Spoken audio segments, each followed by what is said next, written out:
gonna begin the task of cleaning him. And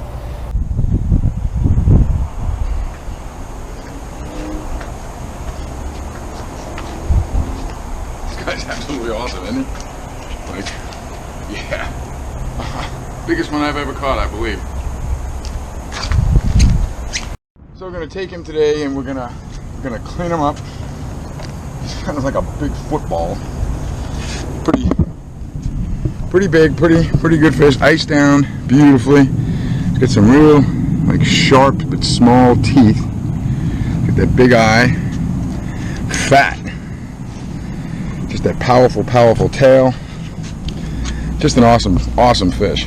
So I'm gonna get him cleaned up, and we're gonna make tuna fish, like canned tuna fish, out of the rest of them, because he's so massive.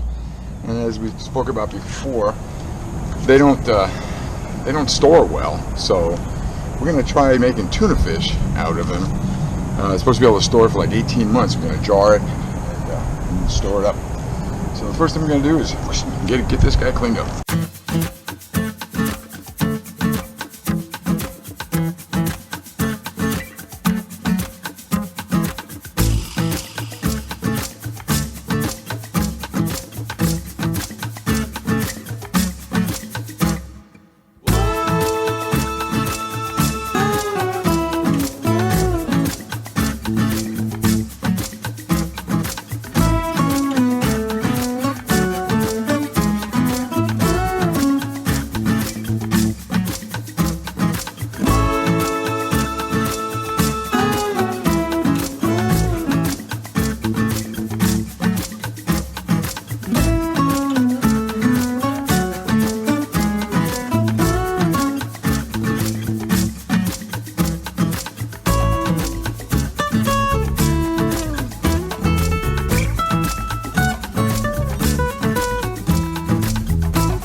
Take him, put him back in the freezer here, in the cooler.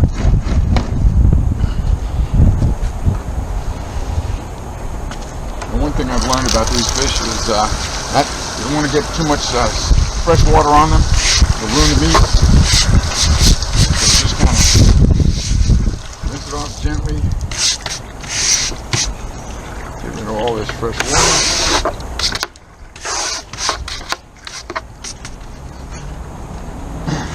Just an absolutely beautiful fillet. Got all the belly meat right here for sushi later on, and the shoulders for steaks, and this center part here for some poke. And then we'll do the same with the tuna fish. So the first thing I'm going to do is run my knife right here along this red bloodline. Get down near the skin, just kind of work it out like so.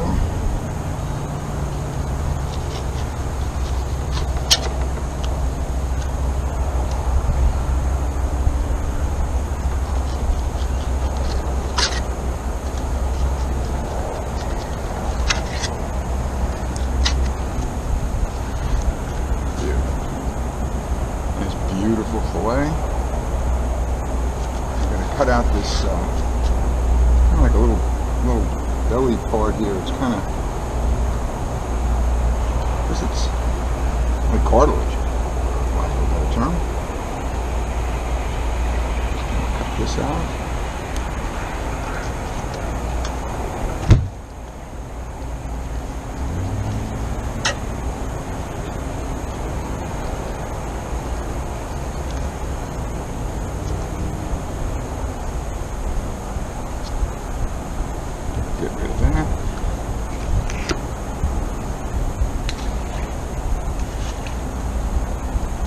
pieces right here.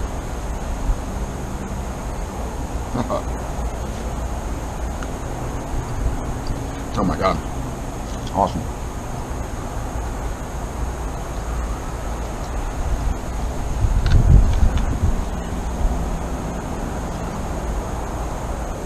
We're gonna use this piece for sushi.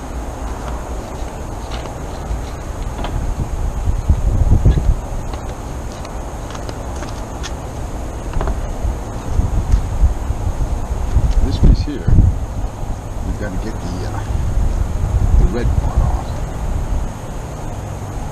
Get the bloodline out of here.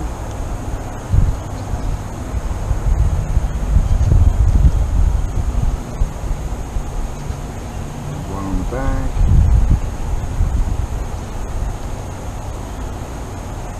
That's just a beautiful piece.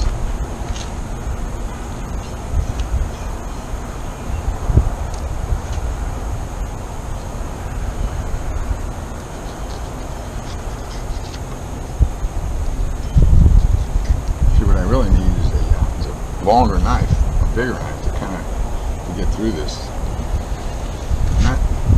It's a good knife, but not the ideal knife for a fish this size. Okay, once again, try to find the bloodline.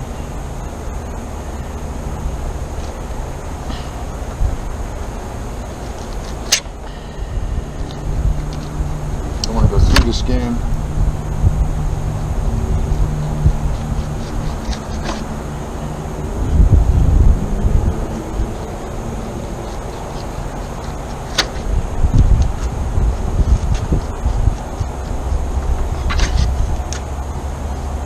Big, nice shoulder piece.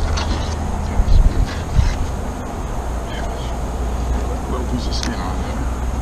Take that off in a second.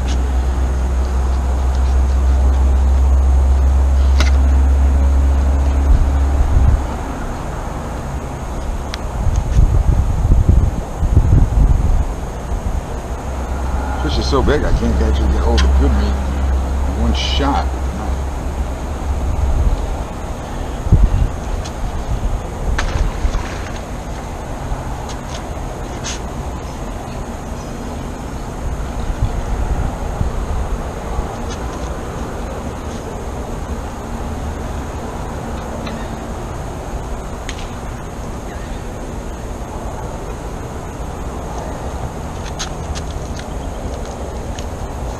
Try to get the rest of the bloodline off.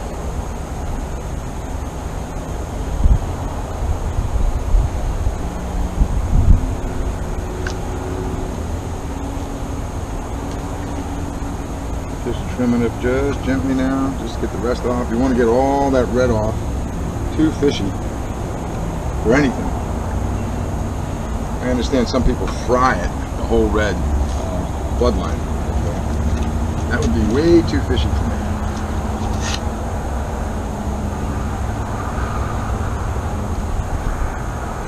We're just trimming off some pieces now. Just beautiful.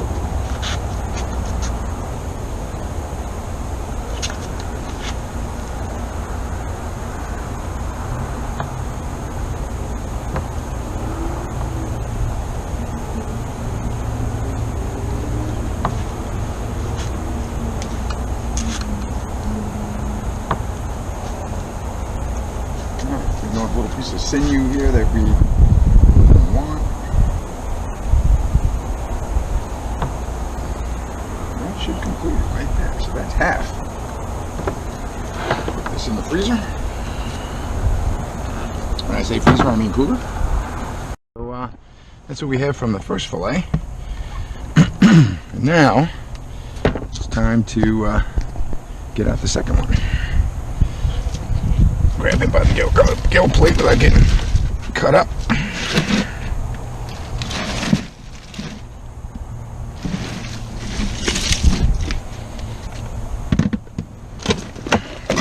Trying to keep it out of the water.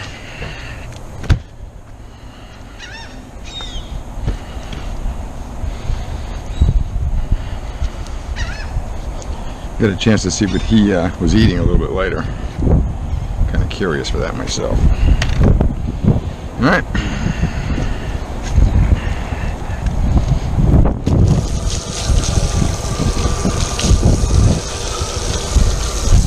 Alright, so a fish this size, I probably should have left that first fillet on until I got him evened up. But he's still in pretty good shape, so he should be still easy to do. God, he's a pretty fish.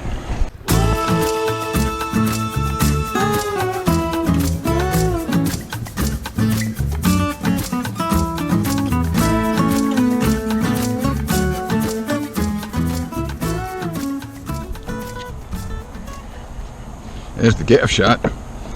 That's where I got him with the gaff, right through the gill, which is why he bled out so fast. So if you saw that action, but when we actually got him gaffed up, straight through the gill. It's a good shot. Lucky by all means, not skillful. Lucky. It was like pandemonium trying to get him by myself.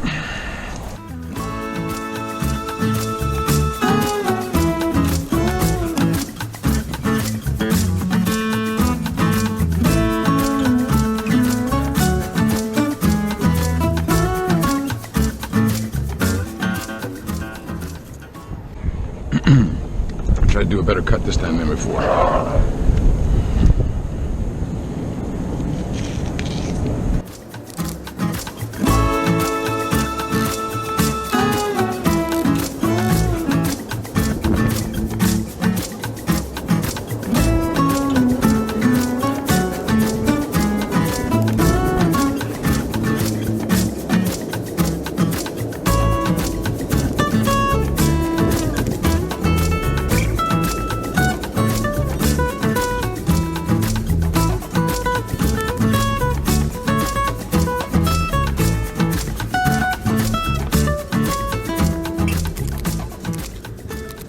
Trying to get this all out in one piece again.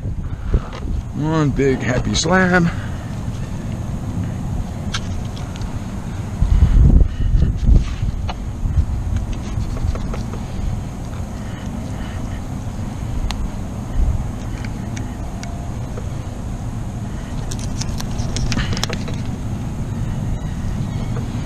Also trying not to puncture the guts because I don't want all of that going into the meat. There we go. One more cut right here. And that should be it. Beautiful. Okay. So, I've got a little bit here that I missed, because I'm not used to cutting such a big fish with this knife. Now, who am I kidding? I'm just not cutting. I'm not used to cutting such a big fish, period.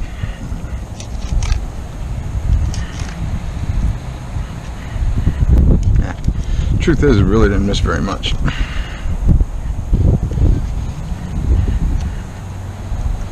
Use that for the tuna fish, for the canning of the tuna fish.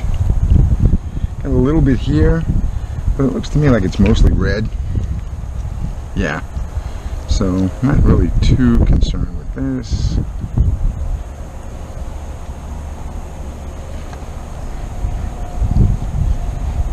Although this does look like some really nice belly meat.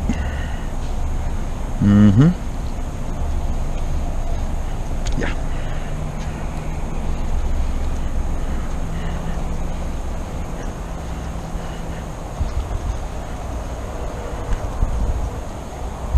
So it didn't do as good a job as I would like to have had done on him.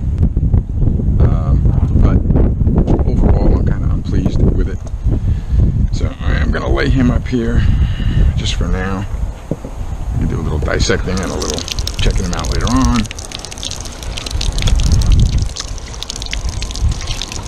Right now my main concern is to get him cleaned up.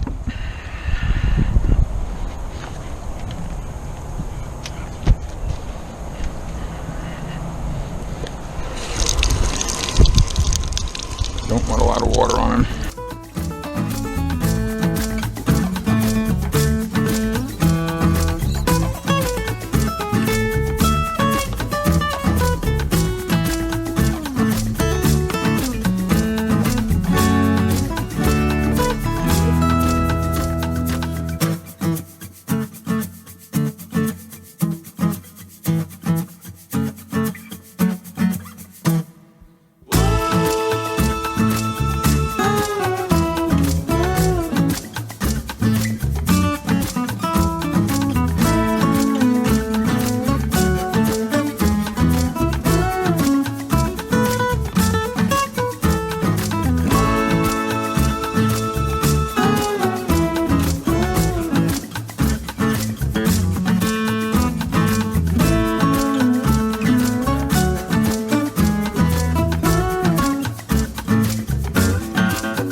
That's a beautiful piece right there.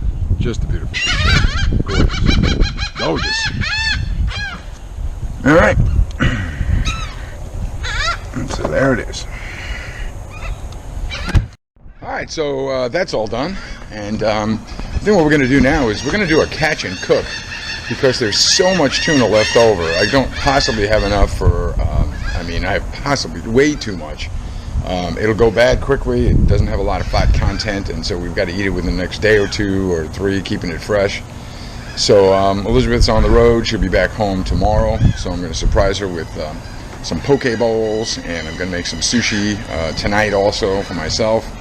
And then we can do steaks, because the shoulders on that thing were big enough to do some really nice steaks. So I think I'll blacken some steaks for her also when she comes back. I bought some sake, and I think we'll just kind of enjoy that for the next day or 2 when she gets back. But for the rest of it, and there was quite a bit, I took it and I'm going to make tuna, but tuna fish, like instead of in a can, I'm going to make it and store it. Like I'm actually going to can it. Elizabeth knows how to can things really well. And so what we did is we took all of the extra and of tuna and put it in a pot right here. And the instructions, from what I understand, is to boil it for approximately 3 hours, and then just let it sit after that. And we're just going to boil it for 3 hours and let it cool down overnight. And then tomorrow, take it out, put it in jars, spice it up a little bit the way we like it, and then do the canning process. And the way I understand it, and from what I've read and from what I've learned, if once you do that, you'll never go back to canned tuna fish again. So we're going to try it. We're going to do 2 ways, one with oil, olive oil, and the other way with just a salt brine, so a water salt brine. So right now we're going to let that sit, and when it's all done, come back to it and take a look at it, and then let it cool down overnight. So it's been an awesome 2 days, let me tell you. And what a process to get this thing going.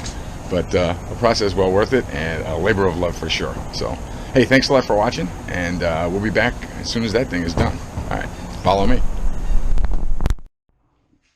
Hey, so we're back. It's been about 3 hours, just like I was told to do.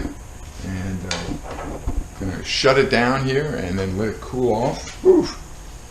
And once it's cooled down, then tomorrow morning or tomorrow afternoon, take it apart, and then we're going to do the canning process. Take a look. So there is the pot, not real pretty. Here's the plate of the boiled tuna. Looks just like tuna, quite frankly, just like you would take out of a can. Has the same idea, same look, same texture. Just smells like tuna. Smells really good, actually. And then here's some jars that I've begun to get filled up. And so we're going to continue to fill up these jars and just kind of work the issue here. Let's see, another jar here. Just kind of put it in and kind of not to mush it, but to kind of fill it up. So kind of pack it in there nicely. Each one. A little bit more. A little bit more. There we go. Then eventually, when we get all done here, we will fill them up with some water, oil, and some bay leaves. That's some really nice virgin olive oil, peppercorns, and red pepper. So there we go. I'm going to continue the process, and we'll come back when it's all set and ready to go.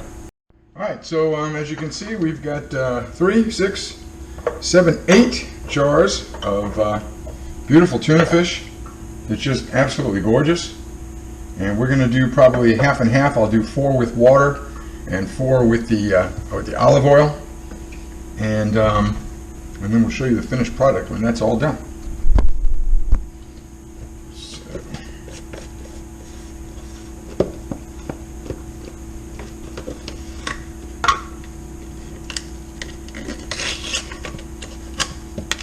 I love the aroma of the bay leaves. So I want really like kind of full ones and big ones. Some of these are in pieces. There we go. That's a nice one there. I just slide it in for flavor. Beautiful. Slide that in.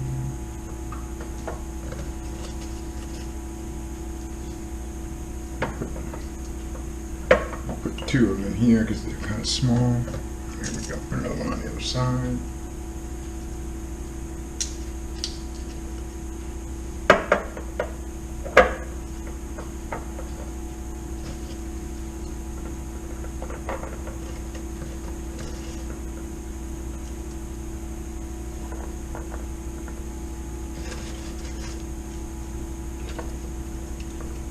So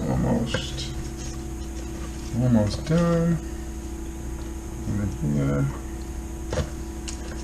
And so you got to bear in mind that this is we got eight pint jars. Out of probably half of the tuna that we caught. The other half went into some poke bowls, some steaks which we're going to have tonight on the barbecue grill, and just some sushi that we made today for lunch. So, okay, so we got that done. So I think the next step is to separate these out. So it'll be those four there. We'll do 4 of these with oil, and 4 of them with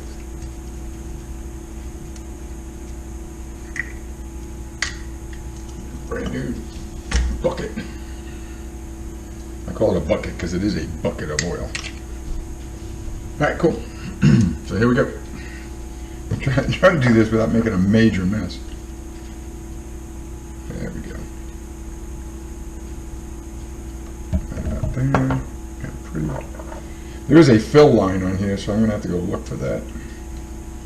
Because the next step is to boil these for about 30 minutes.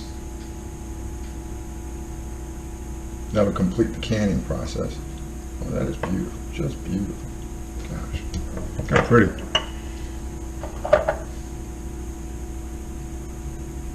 And this is a great way to save your black fin tuna because, as you know, it doesn't really have a commercial value. It doesn't freeze well. You can only really eat it fresh. It has very little fat, so therefore it doesn't freeze well.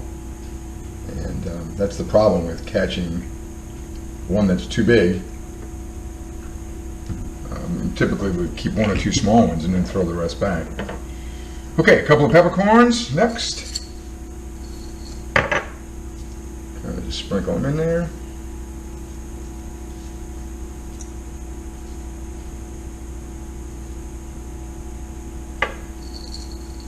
And then, I don't mind a little spice, neither does Elizabeth. So we're going to put some red pepper flakes in there as well. Okay, those are the oil. Rearrange these guys, bring these guys front and center. Alright, don't try that at home. Alright, next thing we're going to do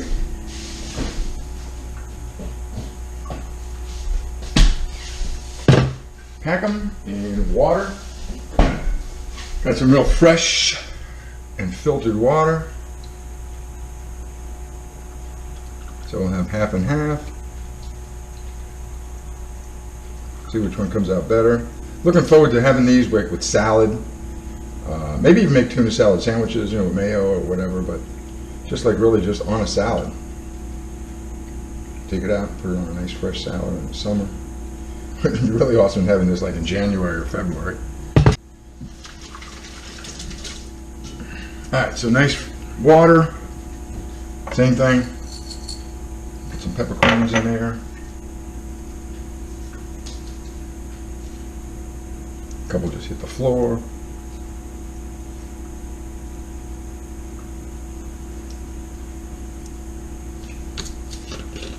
Red pepper flakes.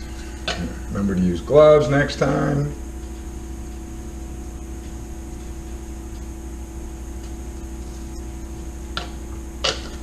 I really can't wait maybe 20, 30 days from now to open up the first one. Now, next step of the process, of course, is to seal them up. And then I'm going to put them in this pan after I clean it. And then boil it for a minimum of 30 minutes. And then our process will be done. It's just a matter of just storing them away. Next step. Pop these bad boys on.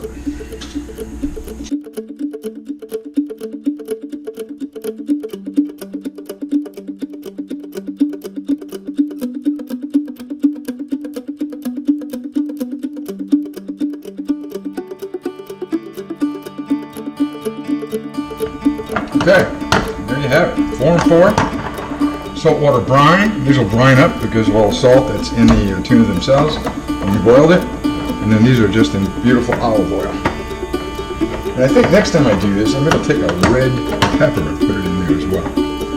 So, bay leaf. Right now we got bay leaf, peppercorns, and some red pepper flakes. Alright, I'm going to clean this pot. I'm going to get it all ready and then put it on the stove and we'll boil it for 30 minutes and then we'll be done.